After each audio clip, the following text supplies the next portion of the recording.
नमस्कार। खबर दिन भर बुलेटिन में आपका स्वागत है। मैं हूं आपके साथ अखिल। सबसे पहले बात करेंगे मेड़ता सिटी की।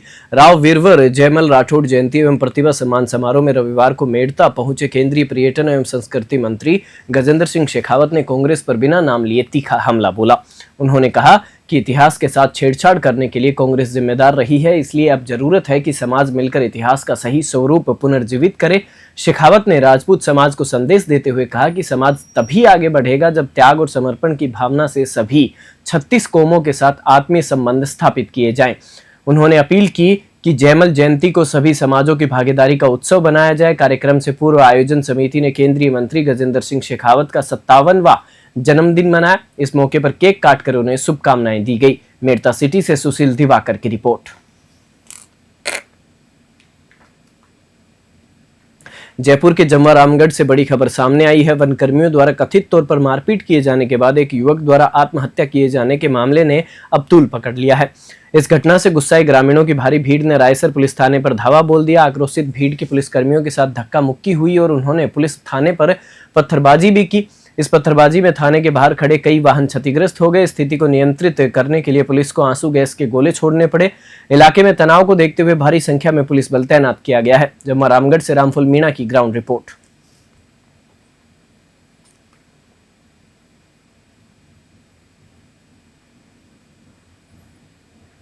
वन विभाग ने बारां जिले में भू माफियाओं के खिलाफ एक बड़ी कार्रवाई करते हुए 162 बीघा वन भूमि से अतिक्रमण हटाया है। इस कार्रवाई से अतिक्रमण कार्यों में हड़कंप मच गया है। उप वन संरक्षक सुनील कुमार गौड़ के निर्देश पर रेंजर दीपक शर्मा के नेतृत्व में किशनगंज वन रेंज के बरडिया वन क्षेत्र में यह अभियान चलाया गया। ग्राम गाड़ी घटा में 8 लोगों ने वन भूमि पर अवैध रूप से खेती कर रखी थी और उसे तार जाली व झाड़ियों से घेर रखा था। वन विभाग की टीम ने जेसीबी मशीन की मदद से इन खड़ी फसलों, तार फेसिंग और झाड़ियों को हटाकर पूरी 162 बीघा जमीन को अपने कब्जे में ले लिया। 12 से हरीश शर्मा की रिपोर्ट।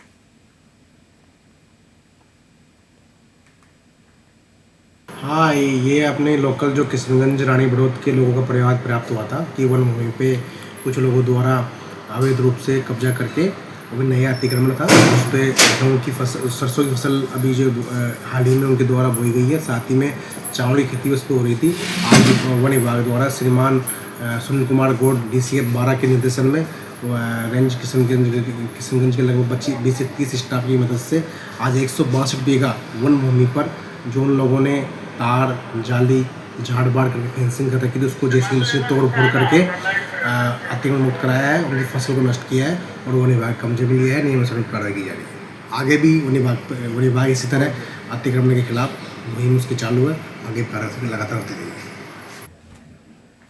पुष्कर के निकटवर्ती गांव देवनगर में शुक्रवार को एक पंचायत स्तरीय जन सुनवाई का आयोजन किया गया। इस कार्यक्रम की अध्यक्षता उपखंड अधिकारी गुरु प्रसाद तंवर ने की, जिसमें ग्रामीणों ने अपनी समस्याएं अधिकारियों के समक्ष रखी। जन सुनवाई में कुल 11 मामले दर्ज किए गए, जिनमें PWD लोक निर्माण विभाग और AVVNL बिजली विभाग से संबंधित 2 मामले शामिल थे। इनमें से PWD से जुड़े एक मामले का तुरंत मौके पर ही समाधान कर दिया गया, जबकि बाकी मामलों को संबंधित विभागों को भेज दिया गया है ताकि उनका जल्द से जल्द निस्तारण हो सके। पुष्कर से सीताराम गहलोत की रिपोर्ट। आज ग्राम पंचायत में जन सुनवाई में मैं मदन लाल गुर्जर समाज सेवक सरपंच के पुत्र जन सुनवाई में SDM साहब और कोई विभाग के आए हैं काफ़ी आदमी, जिसमें काफ़ी सुधार हुआ है। क्योंकि हाईवे में हमारे 3-4 खड्डे थे मेन बीकानेर रोड पर, रोज़ ही दुर्घटना होती है, गिर जाता है हैंड टू हैंड। वो समस्या हल कर दी। अभी काम चल रहा है मौका स्थिति पर। विशुलपुर के भी पाइपलाइन की वो कनेक्शन की समस्या है, वो भी आज ठेकेदार को बुलाकर तुरंत हल करी है। जो हमारे एक ADM से मंत्री साहब ने रोड सेक्शन कराई 74 लाख की, वो भी इनको भी आज ठेकेदार को बोलकर वो कल का बोला है, वो समस्या हल करिए। काफ़ी समस्या हल हुई है जन सुनवाई में। मदन लाल गुर्जर देवनगर पंचायत। आज ये ग्राम स्तरीय जो प्रथम गुरुवार को जो जन सुनवाई होती है वो ग्राम पंचायत देवनगर में आयोजित हुई है। इसमें हमारे यहाँ आज की तारीख में 11 प्रकरण दर्ज हुए हैं जो अलग अलग विभागों हैं, जिसमें 2 PWD के विवाद प्रकरण हैं और इसके अलावा 2 रेवेन्यू के हैं और 2 प्रकरण AVNL के आए हैं। इस प्रकार कुल 11 प्रकरण हमारे पास आए हैं। तो उनका निस्तारण, एक का तो हाथों हाथ मौके पे PWD का जो था वो जो गड्ढे की विवाद था तो उसका हमने हाथों हाथ निस्तारण कर दिया है। बाकी 10 प्रकरण को हम ऑनलाइन करके इसका निस्तारण करेंगे।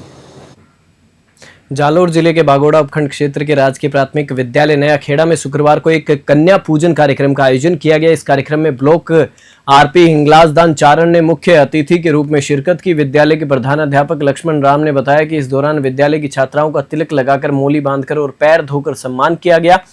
इसके बाद उनकी आरती भी उतारी गई। मुख्य अतिथि हिंगलाजदान चारण ने कहा कि हर बालिका देवी का स्वरूप है और हमें घर, परिवार, विद्यालय और समाज में उनका सम्मान करना चाहिए। बागोड़ा से रामाराम सोलंकी की रिपोर्ट।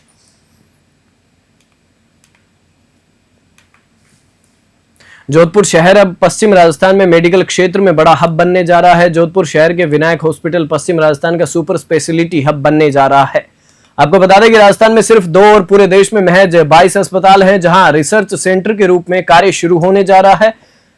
अधिकतम अस्पतालों में सिर्फ उपचार किया जाता है, लेकिन अब अकादमिक प्रशिक्षण केंद्र की भी मान्यता जोधपुर के विनायक अस्पताल को मिली है। राजस्थान में दूसरा प्राइवेट अस्पताल है जो यूरोलॉजी के क्षेत्र में रिसर्च सेंटर बन रहा है।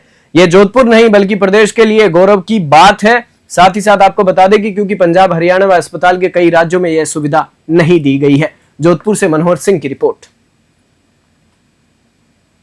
हॉस्पिटल जोधपुर में हमने सुपर स्पेशलिटी के अंदर डॉक्टरेट ऑफ नेशनल बोर्ड में यूरोलॉजी डिपार्टमेंट में यूरोलॉजी और किडनी ट्रांसप्लांट में हमारे यहाँ पे 2 सीटों की मान्यता सरकार के द्वारा दी गई है, जो कि अपने आप में एक बहुत ही बड़ा माइलस्टोन है। आसपास के 3-4 स्टेट्स के अंदर सिर्फ 2 या 3 हॉस्पिटल प्राइवेट में ऐसे हैं जहां पे यह मान्यता दी गई है। और एक जैसे कि गुजरात में नडियाद के हॉस्पिटल है, उसी तरह से किडनी इंस्टीट्यूट में हमारा एक माइलस्टोन है। और हम आगे चाहेंगे कि पेशेंट को गुणवत्तायुक्त एवं रिसर्च बेस्ड ट्रीटमेंट मिले और कम से कम 10 से 12 यूरोलॉजिस्ट 3 साल के बाद में इस अस्पताल में काम करेंगे, जिससे रिसर्च एवं रोबोटिक सर्जरी एवं किडनी ट्रांसप्लांट का ट्रीटमेंट पेशेंट को, गुणवत्ता का पूर्ण ट्रीटमेंट पेशेंट को।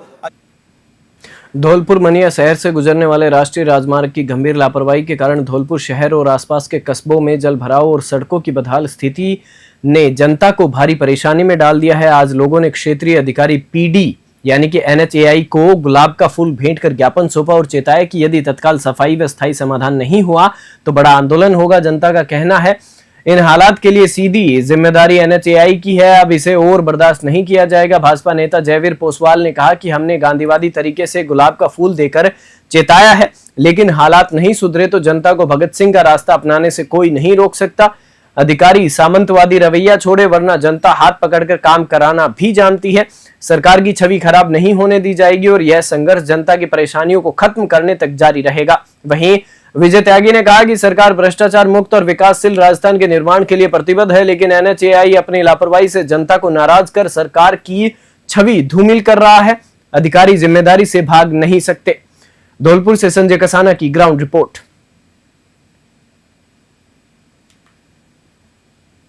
48वीं अखिल भारतीय रेलवे सुरक्षा बल कबड्डी प्रतियोगिता शुक्रवार को जोधपुर के रेलवे स्टेडियम में शुरू हुई। इस 3 दिवसीय प्रतियोगिता का उद्घाटन DRM अनुराग त्रिपाठी ने किया। वरिष्ठ मंडल सुरक्षा आयुक्त नीतीश कुमार शर्मा ने बताया कि उत्तर पश्चिम रेलवे के जोधपुर मंडल की मेजबानी में हो रही इस प्रतियोगिता में भारतीय रेलवे की 10 क्षेत्रीय रेलों की कुल 11 टीमें भाग ले रही हैं, जिनमें 3 महिला टीमें भी शामिल हैं। DRM अनुराग त्रिपाठी ने खिलाड़ियों का हौसला बढ़ाते हुए कहा कि खेल हमें दृढ़ता, समर्पण और कड़ी मेहनत सिखाने के साथ साथ टीम वर्क और कौशल भी निखारता है।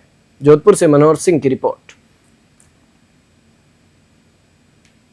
सफलता प्राप्त हो जाए, लेकिन अगर बीमार हैं, शारीरिक, मानसिक, आत्मिक रूप से भी आप बीमार हैं, तो उस पैसे का, उस सफलता का कोई मोल नहीं। तो नो डाउट ऐसी प्रतियोगिताएं लोगों को फिट करेंगी और एक संदेश पूरे देश में जाएगा। वैसे भी जो हमारी सरकार है वो फिट इंडिया को लेकर के, स्पोर्ट्स को लेकर के बहुत आगे कार्य कर रही है। आप देखें पूरे देश में ओलंपिक्स में, एशियन गेम्स में, कॉमनवेल्थ गेम्स में हमारे प्रदर्शन लगातार सुधर रहे हैं और उसमें रेलवेज की टीम्स भी पार्टिसिपेट करती हैं और बहुत सारे मेडल्स हमारे रेलवे की टीमों ने लिया है, उसके खिलाड़ियों ने लिया है। तो ये प्रतियोगिता उसका एक अगला कदम होगी और RPF जो हमारी फोर्स है, जो रेलवे की संपत्ति की सुरक्षा और बाकी चीज़ों को देखती है, उसके खिलाड़ी आगे बढ़ेंगे तो हमें अच्छा लगेगा। धौलपुर करौली लोकसभा क्षेत्र के सांसद भजनलाल जाटव ने शुक्रवार को धौलपुर के सर्किट हाउस में जनसुनवाई कर आम लोगों की समस्याओं को सुना। इस दौरान बड़ी संख्या में लोग अपनी शिकायतें लेकर उनके पास पहुंचे। सांसद जाटव ने सभी समस्याओं को गंभीरता से सुना और मौके पर ही संबंधित अधिकारियों को फोन पर समाधान के लिए आवश्यक निर्देश दिए। लोगों ने मुख्य रूप से बिजली कटौती, पानी की समस्या, सड़क मरम्मत, पेंशन में देरी, राजस्व संबंधी मामले और सरकारी योजनाओं से जुड़ी शिकायतें रखी। सांसद ने सभी मामलों को प्राथमिकता देते हुए तुरंत संबंधित विभागों से बात की। धौलपुर से संजय कसाना की रिपोर्ट। श्री विजयनगर धान मंडी की स्थापना के 25 वर्ष पूरे होने के उपलक्ष्य में एक भव्य श्री सहस्त्र चंडी महायज्ञ, श्री महागणपति महायज्ञ और राम कथा का आयोजन किया जा रहा है। इस विशाल धार्मिक अनुष्ठान की शुरुआत एक भव्य कलश यात्रा से हुई, जिसने पूरे कस्बे को धार्मिक और आध्यात्मिक माहौल से भर दिया। इस महायज्ञ में 125 विद्वान ब्राह्मणों द्वारा 21 कुंडीय यज्ञ का आयोजन किया गया। आपको बता दें कि जिसका मार्गदर्शन स्वामी श्री प्रखर जी महाराज करेंगे। आयोजन समिति के पदाधिकारियों ने बताया कि इस महायज्ञ का उद्देश्य समाज में धर्म, आध्यात्मिकता और सद्भाव की भावना को और मजबूत करना है। श्री विजयनगर से जय किशन की रिपोर्ट। धौलपुर शहर के मुख्य मार्गों पर फैला सीवरेज का पानी लोगों के लिए एक बड़ी समस्या बन गया है। गुलाब बाग चौराहे से लेकर पैलेस रोड तक सड़कों की हालत इतनी खराब हो चुकी है कि गहरे गड्ढे बन गए हैं, जिससे आए दिन हादसे हो रहे हैं।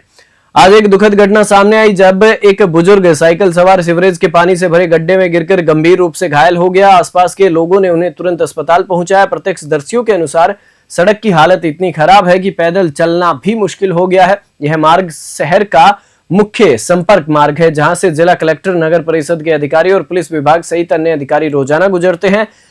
इसके बावजूद प्रशासन ने इस समस्या पर कोई ध्यान नहीं दिया। प्रशासन की इस उदासीनता से लोगों में भारी नाराजगी है। धौलपुर से संजय कसाना की रिपोर्ट। विजयनगर में वैष्णव वैरागी सेवा संस्था द्वारा 3 दिवसीय नानी बाईरो मायरो कथा का आयोजन भव्य कलश यात्रा के साथ शुरू हुआ। लक्ष्मी नारायण मंदिर के पीछे स्थित वैष्णव भवन में नीलिया मंदसौर से आई साध्वी जयमाला वैष्णव दीदी कथा का वाचन कर रही है। कथा का समय प्रतिदिन दोपहर 12:15 बजे से 3:15 बजे तक रहेगा।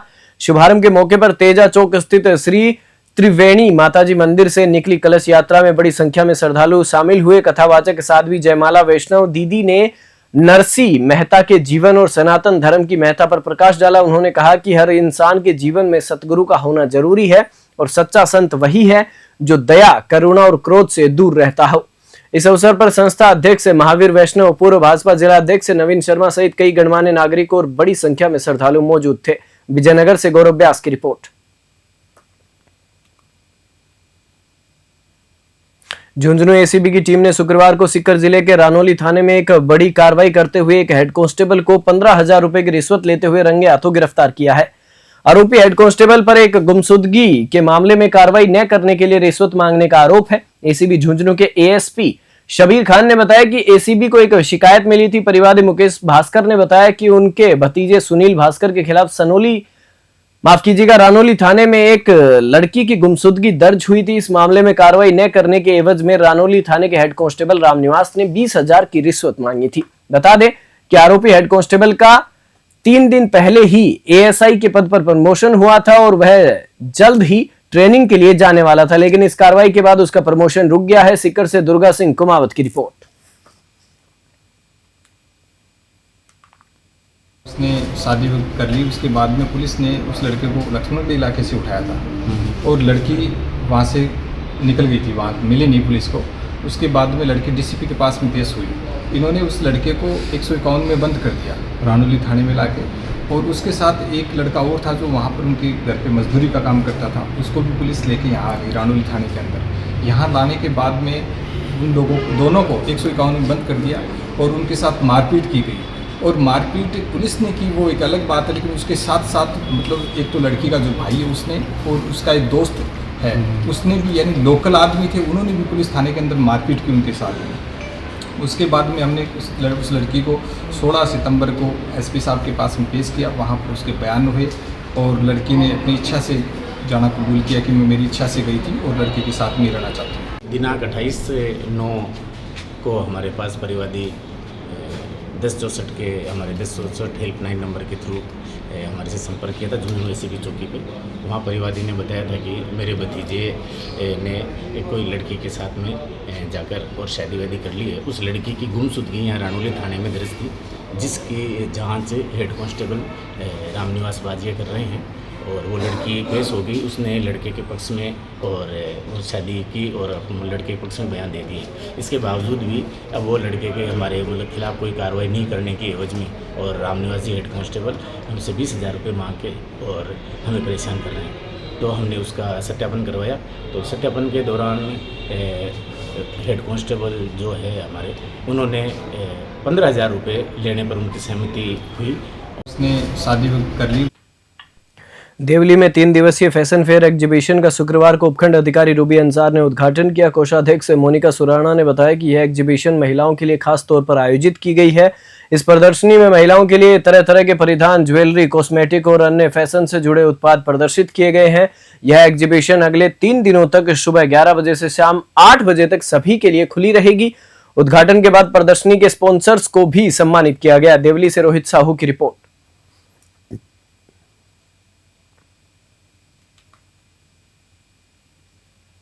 मावली तहसील के घासा गांव में स्थित 800 साल पुराने बैजनाथ महादेव मंदिर में इन दिनों एक अद्भुत और चमत्कारी घटना देखने को मिल रही है। मंदिर का प्राकाट्य शिवलिंग पिछले करीब 1.5 माह से जल समाधि में लीन है, जिसे देखने के लिए दूर दराज से भी श्रद्धालु उमड़ रहे हैं। मंदिर के अंदर करीब 4 से 5 फीट पानी भरा हुआ है, जिसके कारण पुजारी भी शिवलिंग तक नहीं पहुंच पा रहे हैं। उन्हें सुबह और शाम के मंदिर के बाहर से ही पूजा अर्चना करनी पड़ रही है। स्थानीय लोगों के अनुसार पिछले 3 सालों से यह घटना हर साल दोहराई जा रही है। शिवलिंग पर पानी आता है और कार्तिक माह के बाद अपने आप सूख जाता है, जिससे शिवलिंग वापस दर्शन के लिए उपलब्ध हो जाता है। ग्रामीण इस घटना को भगवान भोलेनाथ का चमत्कार मानते हैं। मावली से मनीष दादिज की रिपोर्ट। शुक्रवार को सलूम्बर में जिला एवं स्वच्छता मिशन की मासिक बैठक हुई, जिसकी अध्यक्षता अतिरिक्त जिला कलेक्टर डॉक्टर दिनेश राय सापेला ने की। इस बैठक का मुख्य उद्देश्य आम लोगों को शुद्ध पेयजल उपलब्ध कराना और जल जीवन मिशन के कार्यों में गुणवत्ता सुनिश्चित करना था। डॉक्टर सापेला ने अधिकारियों को निर्देश दिए कि वे समय समय पर पानी के नमूनों की जांच करें और पेयजल संबंधी किसी भी शिकायत का तुरंत निराकरण करें। उन्होंने कहा कि हर पात्र परिवार को समय पर और स्वच्छ जल मिलना चाहिए। बैठक में जल जीवन मिशन के तहत चल रही योजनाओं की समीक्षा की गई। एडीएम ने अधिकारियों को निर्देश दिए कि जिन परियोजनाओं का काम पूरा हो चुका है उनका क्रियान्वयन प्रभावी ढंग से किया जाए। उन्होंने स्पष्ट किया कि किसी भी तरह की लापरवाही बर्दाश्त नहीं की जाएगी। सलूम्बर से ब्यूरो रिपोर्ट। बुलेटिन में फिलहाल इतना ही। आप देखते रहिए News 21।